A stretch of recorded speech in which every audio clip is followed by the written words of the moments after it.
Hello student. आज का हमारा वीडियो उत्तराखंड की आगामी परीक्षाओं में जो यूके ट्रिपल एससी हिंदी पूछ रहा है उस हिंदी के प्रश्न पत्र को लेकर के है। इसमें हिंदी में हमने कुमाऊनी और गढ़वाली की जो आपकी शब्दावलियां कहावतें उन सबको भी सम्मिलित किया और ज्यादा मात्रा में किया है। आपको ये वीडियो कैसा लगा आप हमें कमेंट करके जरूर बताइएगा। तो इसमें पहला क्वेश्चन है, कुमाऊनी कहावत जय बुढ़ी के बेदल अलग भइयों ओ मेरा बाण है का सही अर्थ क्या होगा। इसका मतलब अर्थ यह हुआ कि परिवार में जिस बुढ़िया की हरकतों की वजह से मैं परिवार से अलग हुई, मतलब परिवार से दूसरा, मतलब परिवार का एकल परिवार बनाया मैंने, हिस्से में वही बुढ़िया मेरे हिस्से में आ गई। कहने का मतलब यह है कि जब परिवार में आपका क्या दो लोगों के बीच परिवार में बिखराव होता है, अलग अलग परिवार बनते हैं तो उनके हिस्से बांट होते हैं। तो वो कह रही है कि जिस बूढ़ी की वजह से, जिस बुढ़िया के हरकतों की वजह से मैंने अलग रहने का निश्चय किया वही मेरे हिस्से आ गई, यानी कि आफत का पीछा न छोड़ना। क्या हुआ? झंझट से मुक्ति न मिलना। इसका बी सही आंसर होगा। सूची 1 में दिए गए स्थानीय शब्दों को सूची 2 में दिए गए उनके अर्थों के साथ सुमेलित कर सही कूट का चयन कीजिए। तो इसमें आपका कुछ उत्तराखंड के क्या दे रखे हैं, भूमियों के नाम दे रखे हैं, उनका सही चयन करना है। कटील, कटील का मतलब ऐसी भूमि जो निकृष्ट हो, कृषि करने योग्य ना हो। सिमार का मतलब दलदलीय भूमि, सिमार या गजार पहाड़ में ऐसी भूमि को कहा जाता है जो वर्ष भर पानी से भरे रहती है, या सिमार दलदली भूमि को।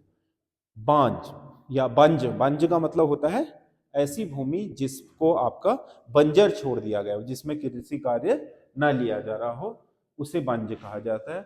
और श्यार, श्यार का मतलब होता है सेरा, ऐसी जगह जो नदी की उपत्यका में समतल भूमि हो उसे आपका सेरा कहा जाता है। तो इसका सही आंसर होगा 1 का 3, 2 का 1 और 3 का 4, 4 का 2। 3 1 4 2, 3 1 4 2, तो इसका बी सही आंसर होगा।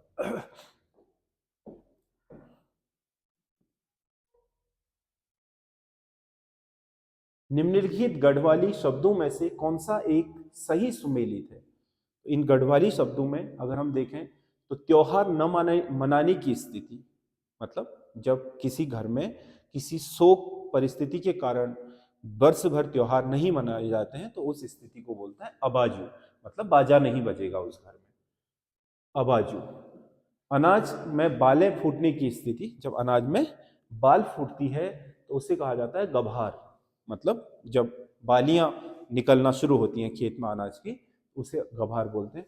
भगवान के मंदिर में जाकर किसी के अनिष्ट की कामना करना, उसे बोलते हैं घतेर, यानी कि घात घतियाना। यानी कि पहाड़ों में आपके न्याय के लिए देवी देवताओं के दर में जाने की परंपरा गोरखों के काल से शुरू हो गई।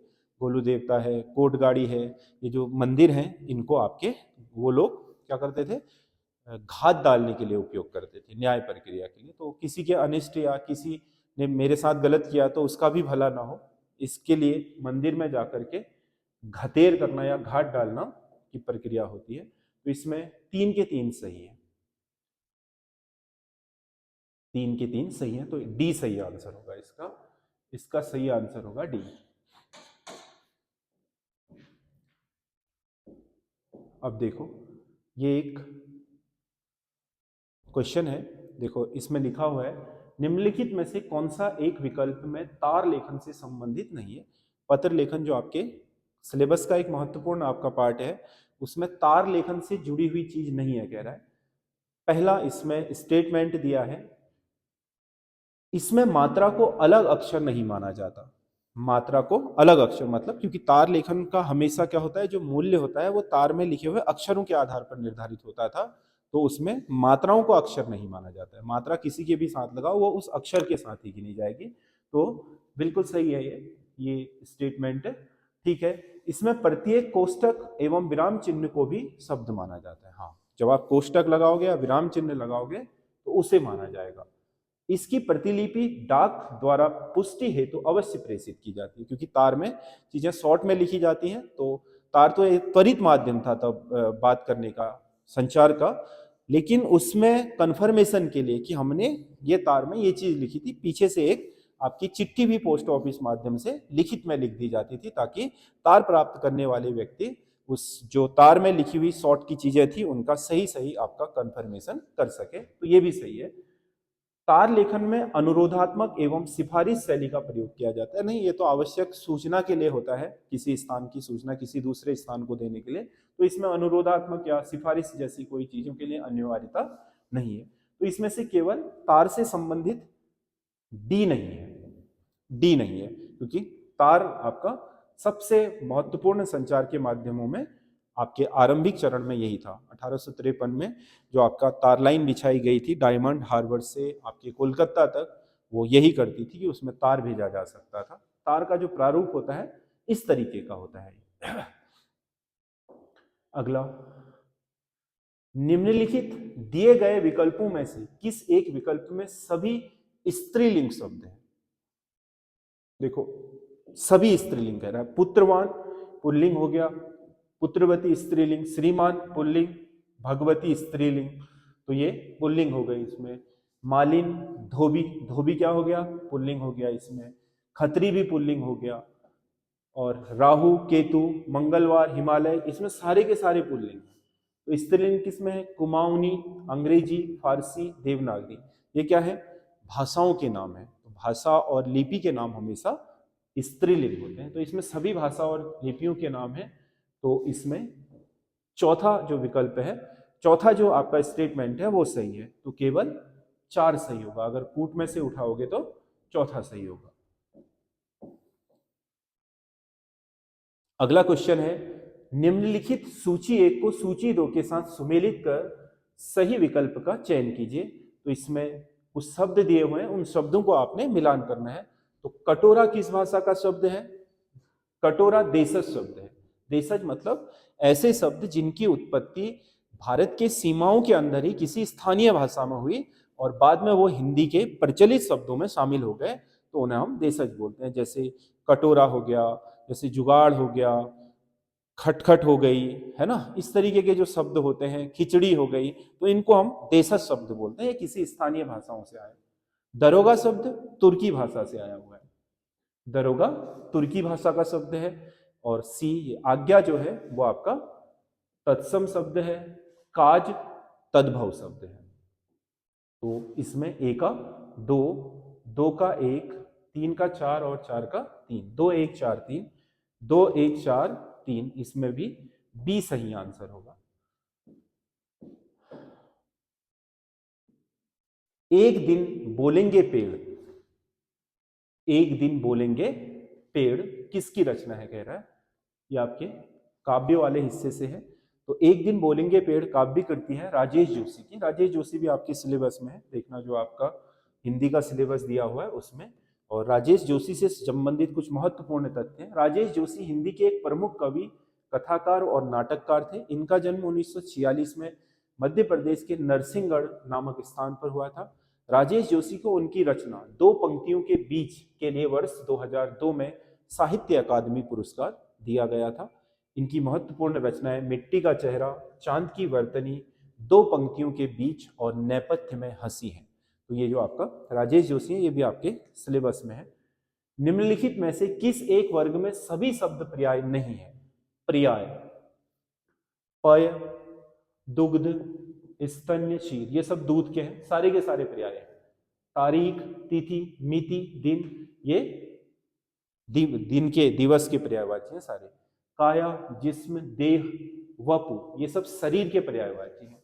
चाप, पिनाक, पिनाक नहीं है, कोदंड और कमान। तो पिनाक इसमें से किसका हो जाता है? बाण का हो जाता है, बाकी सब धनुष के। तो इसका सही आंसर 4 होगा। इसमें सारे के सारे पर्यायवाची शब्द नहीं है। अगला ये प्रश्न देखिए, ये वाला प्रश्न देखिए। इसमें पूछ रहा है गुमानी पंत हिंदी साहित्य में किस काल के कवि माने जाते हैं? अब इसका आंसर क्या होगा? देखो, वैसे तो गुमानी पंत उत्तराखंड के कवि हैं और उत्तराखंड में कुमाऊनी साहित्य के इतिहास में इन्हें आदिकालीन कवि माना जाता है, क्योंकि उत्तराखंड का जो कुमाऊनी का साहित्य है उसके सबसे आरंभिक कवि होने के नाते उन्हें उत्तराखंड का आदि कवि बोलते हैं। लेकिन वो हिंदी साहित्य में आदिकाल में नहीं आते, हिंदी साहित्य में अगर आप देखोगे तो उन्होंने 1700 आपके 90 के आसपास उनका जन्म हुआ और 1810-12 के आसपास से उन्होंने लिखना शुरू कर दिया था। ये काल अगर हम देखें 1800 से 1900 तक का काल, तो इस काल को हम हिंदी साहित्य के काल में रीति काल में रखते हैं। तो अगर गुमानी पंत को हिंदी साहित्य में कंपैरिजन किया जाए, कुमाऊनी साहित्य छोड़ दो या कुमाऊनी के जन कवि के तौर पर छोड़ दो, रीतिकालीन साहित्य में आएंगे। हिंदी साहित्य के काल के हिसाब से इनका काल निर्धारण किया जाए तो।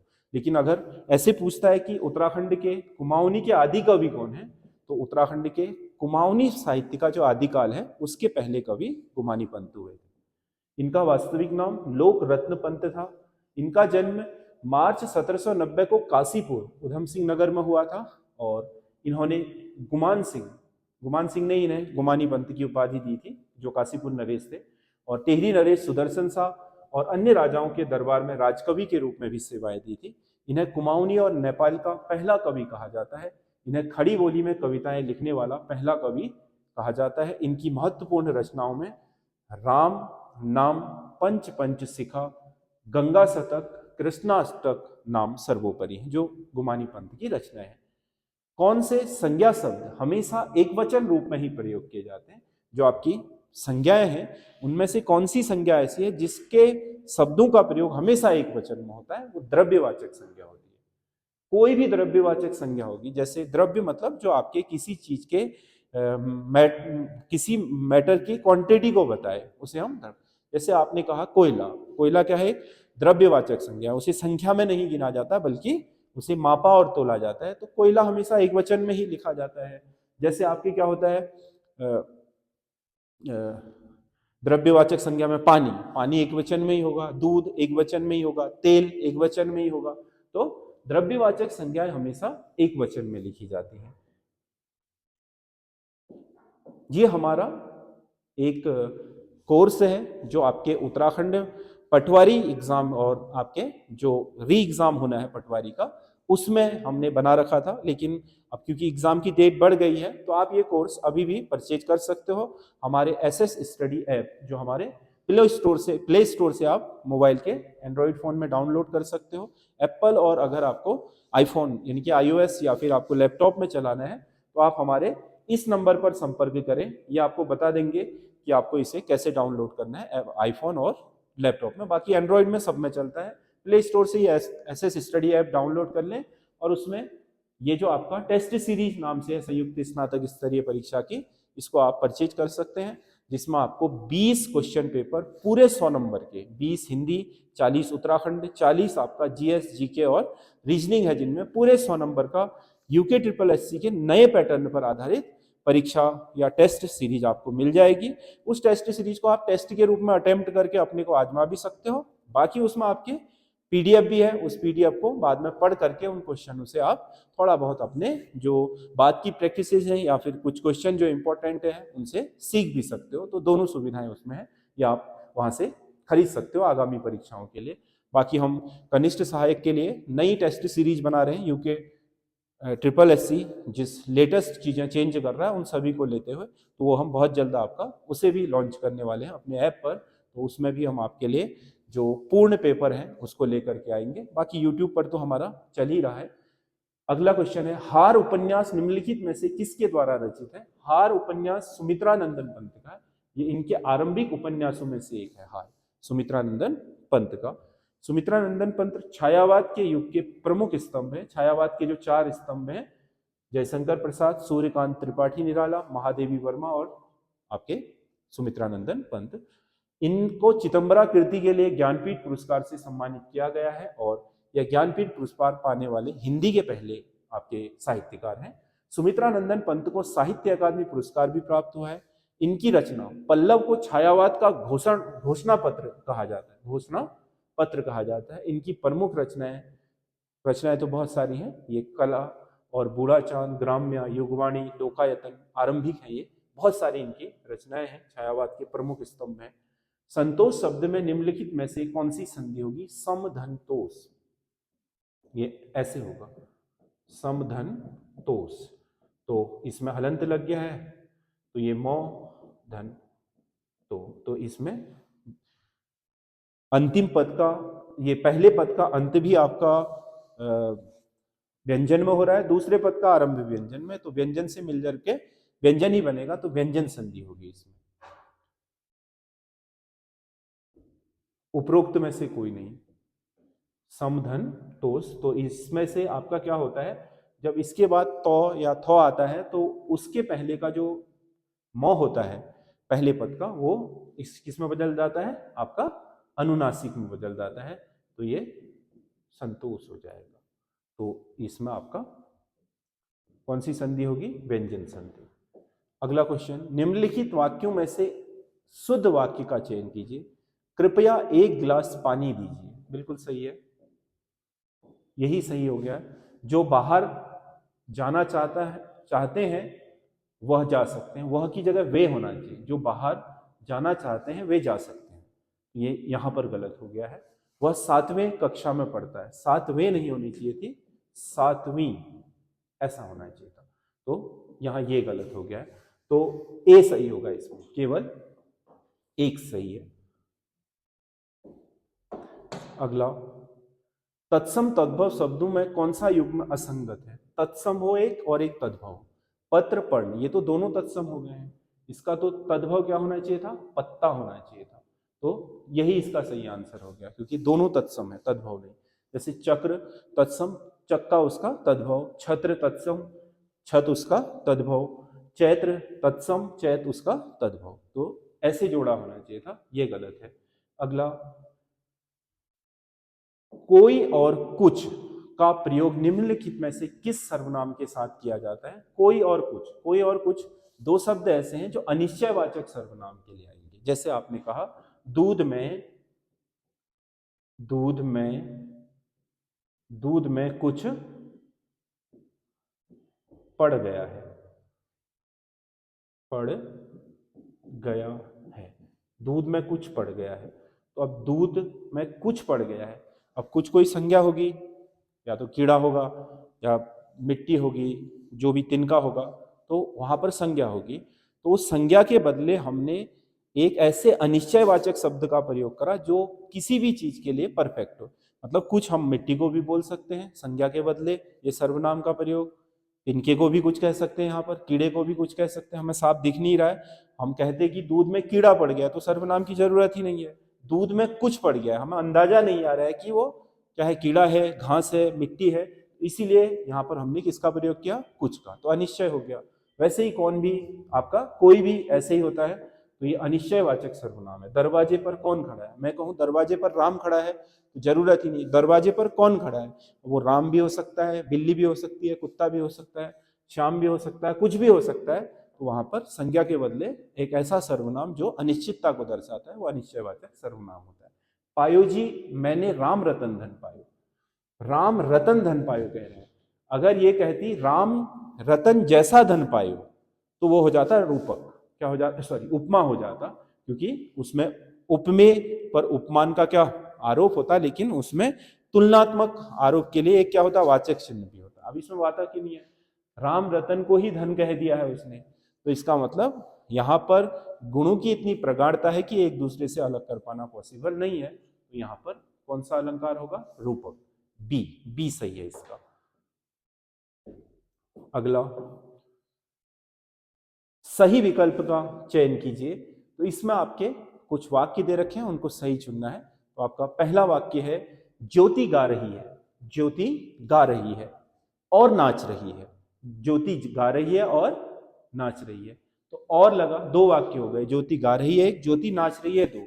जब दो वाक्य किसी अव्यय शब्द द्वारा आपस में जुड़े होते हैं तो वहां पर संयुक्त वाक्य होता है। अगर इनको अलग भी कर देंगे तो पूर्ण रहेंगे ये वाक्य। जिसने टोपी पहन रखी थी, जिसने टोपी पहन रखी थी, अभी अपने आप में ही पूरा नहीं है, इस वाक्य को पूरा करने के लिए ये वाक्य सहायक वाक्य बोला जा रहा है। तो यहां पर एक वाक्य को पूरा करने के लिए दूसरे की आवश्यकता पड़ रही है, तो इसमें आपका मिश्र वाक्य होगा। जिसने टोपी पहनी थी वह बाबू कहां गया, तो ये आपका मिश्र वाक्य होगा। वह कठोर होकर भी दयालु है, ये सरल वाक्य है, एक ही उद्देश्य और एक ही विधेय, तो ये सरल वाक्य है। तो 3 के 3 सही है, 1, 2 और 3 तीनों इसमें सही होंगे। अगला क्वेश्चन है, नीचे दिए गए शब्दों में से किस एक शब्द का हिंदी में अर्थ सही है? हिंदी में अर्थ सही है। कुछ शब्द दिए हैं, देखो पहाड़ी में तुषार, तुषार का मतलब पाला होता है, ठीक है। हॉल, हॉल अनिहार का मतलब कोहरा होता है। सितराणी मतलब बारिश के बाद सितरायण पड़ गया का मतलब होता है इंद्रधनुष लग गया है, ठीक है। तो ये 3 के 3 सही है, इसमें भी सी सही होगा, ये 3 के 3 ही इसमें सही होंगे। अगला, महादेवी वर्मा से संबंधित निम्नलिखित कथनों में से कौन सा एक कथन सही नहीं है? प्रसिद्ध काव्य संग्रह यामा के लिए 1982 में इन्हें ज्ञानपीठ पुरस्कार दिया गया था, बिल्कुल सही है ये वाक्य।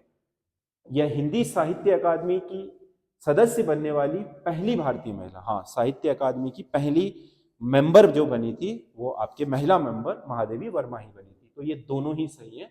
अगर हम देखें महादेवी वर्मा के विषय में, महादेवी वर्मा आधुनिक मीरा कहलाती हैं।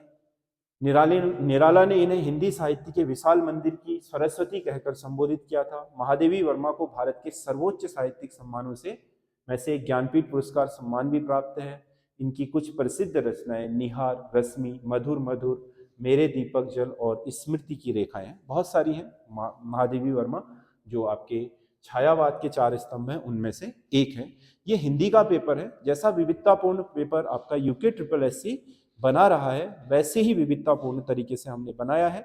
आप लोग हमारे चैनल एसएस स्टडी के साथ लगातार बने रहिए। हम आपके लिए अच्छा स्टडी मटेरियल जो आने वाली परीक्षाओं में आपके लिए काम आ सके वो लगातार लाते रहेंगे। और हमारी ऐप भी डाउनलोड कर लीजिए अपने मोबाइल पर। अगर आपको पेड कुछ भी खरीदना है तो वहाँ से भी आप ले सकते हैं। एसएस स्टडी ऐप आपको प्ले स्टोर पर उपलब्ध है। बाकी हमारे साथ जुड़े रहिए और हमें कमेंट जरूर करिएगा कि आपको हमारे सीरीज कैसी लग रही है। धन्यवाद।